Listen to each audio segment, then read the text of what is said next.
বৃষ্টিতে গিয়েছিলাম কালুরঘাট ব্রিজ দেখতে। নতুন ব্রিজ কেমন হয়েছে দেখা, অনেক দিন পর এসেছি। দুটো পথ করেছে, একটা পথ হচ্ছে গাড়ির আর একটা পথ হচ্ছে যাত্রী চলাচলের। বেশ চমৎকার একটা কাজ হয়েছে, কিন্তু কেন জানি না এই ব্রিজটা আমার অসম্ভব ভয় লাগে।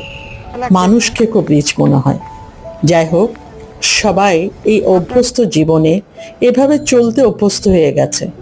ওই যে দূরে দেখা যাচ্ছে, দৌড়ে দৌড়ে আসছে এই বৃষ্টি ভেজা পুলটা পার হয়ে সে তার গন্তব্যে যাবে। আমারও ফেরার সময় হয়ে এসেছে। আমিও চারপাশ দেখতে দেখতে ওনাদের এই আনন্দ যাত্রা বলেন আর দুঃখযাত্রা বলেন, সব নিয়ে আমিও যাচ্ছি আমার গন্তব্যে। বৃষ্টি শুরু হয়ে গেল। কতটুকু নিয়ে যাবেন? কারণ আপনারা কত সুন্দর একটা জায়গা থাকেন, আপনাদের সুন্দর জায়গায় আমার ক্যামেরা করতেই হয়।